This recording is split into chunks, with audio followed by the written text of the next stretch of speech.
I've never been one. I've never really had a reason to go out of my way to do any kind of pride celebration thing like that, or I've never had like a reason to get roped into it. However, I am in love with one LGBT woman, my lovely Katrina. And my stance, so I hate parades. I've hated parades since I was 5 years old, and my mom took me to one and I started crying and I wanted to leave. No, I must have been younger. I must have been like 2 or 3 or something. I've always hated them. I don't like being at them. They're loud and noisy, and I think that they're boring. And I'm just not a fan. I would rather do anything else. But if she wanted to go to one, if she wanted to go to a pride parade, I would go with her to support her because I love her. And I am proud of her. She's very cool. She's a very cool girl.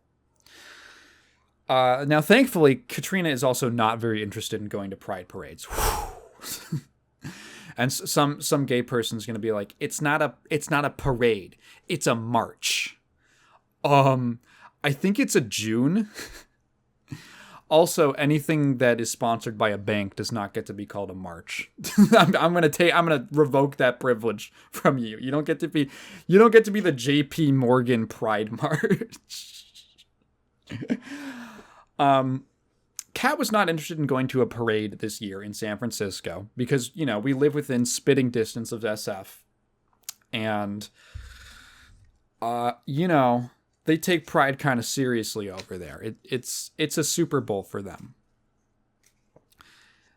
But she had a friend who invited her to some kind of pride after party.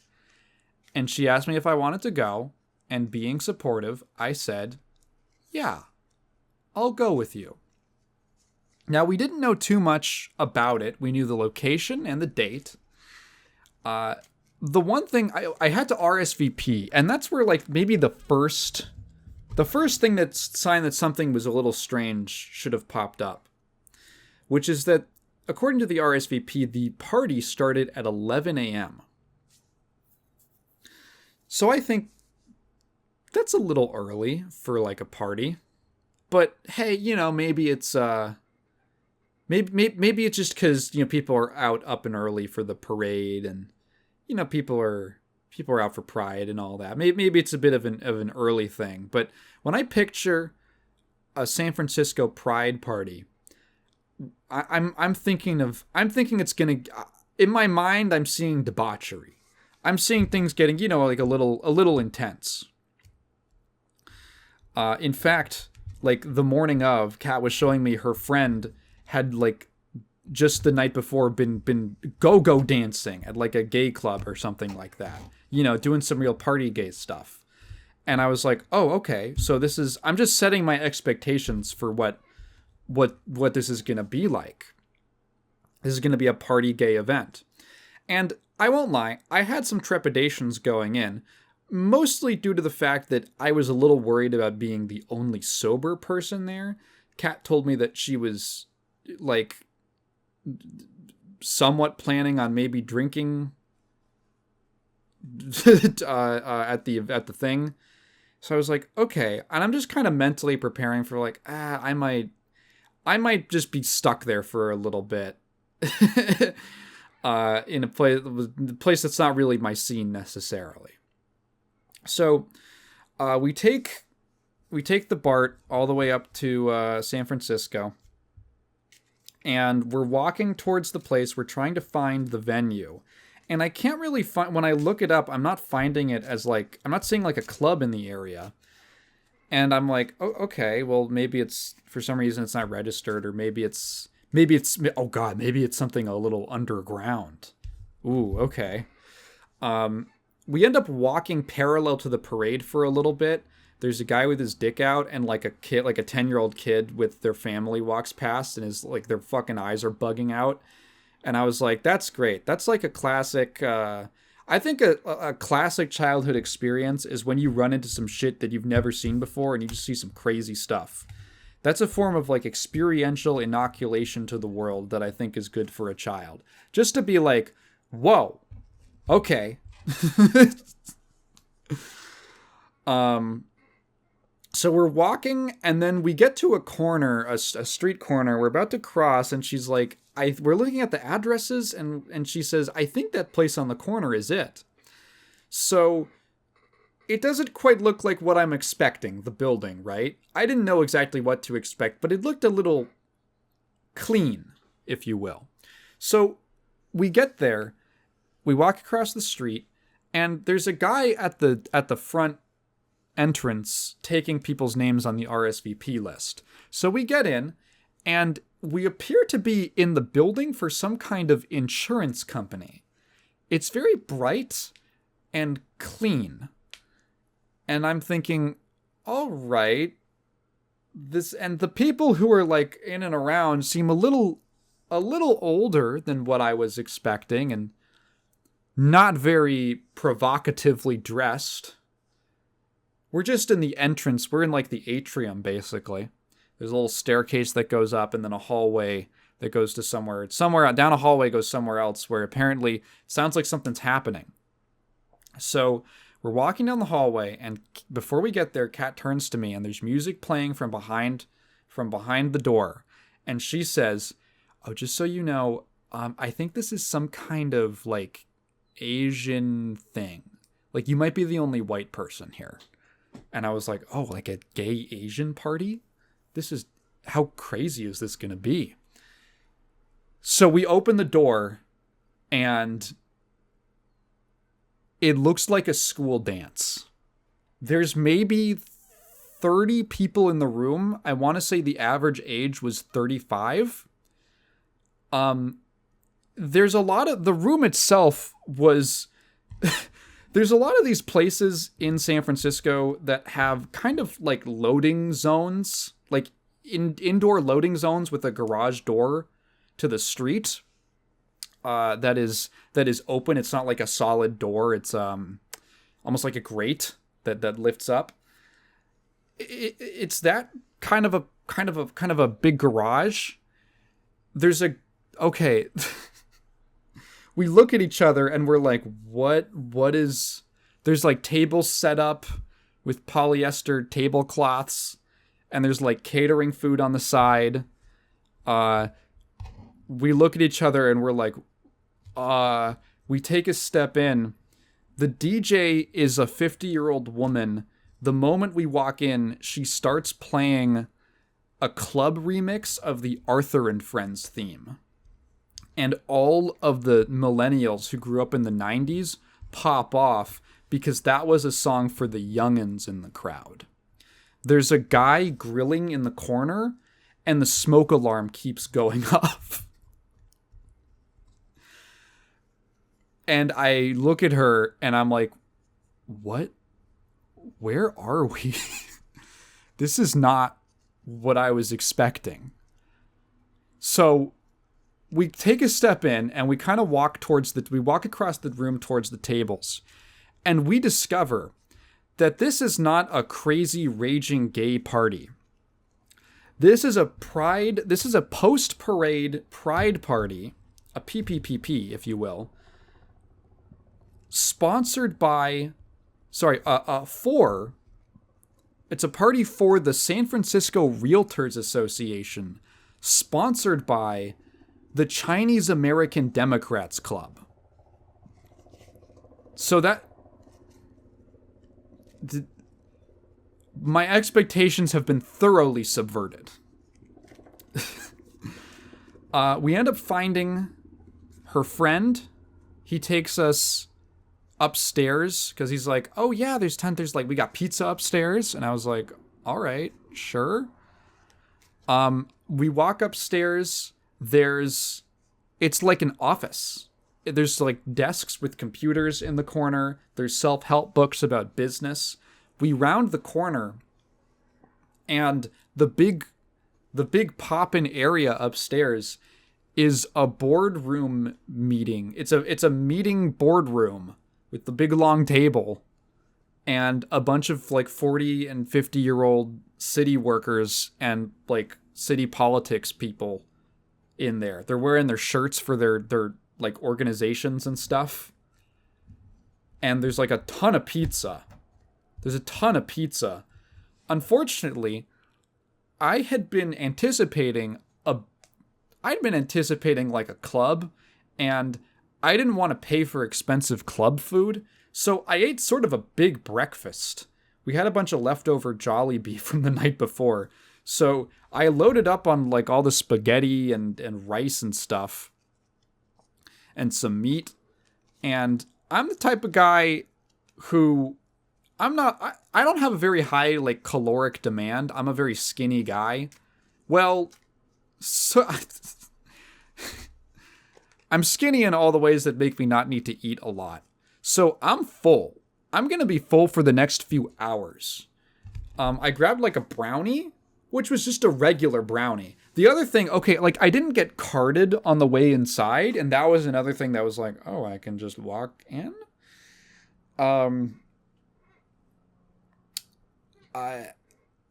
So I didn't like, I wasn't even hungry enough to eat any of the food. It was super surreal. At one point, so like, again, a bunch of people from local like governance were in there. At one point, like some lady walks in and someone introduces her and everyone claps, and her friend is like, Kat's friend is like, oh, that's the city DA. That's the district attorney. And I was like, what the fuck is going on here? And you know what? I think that many people would fold in this situation, but I'm a little tougher than that.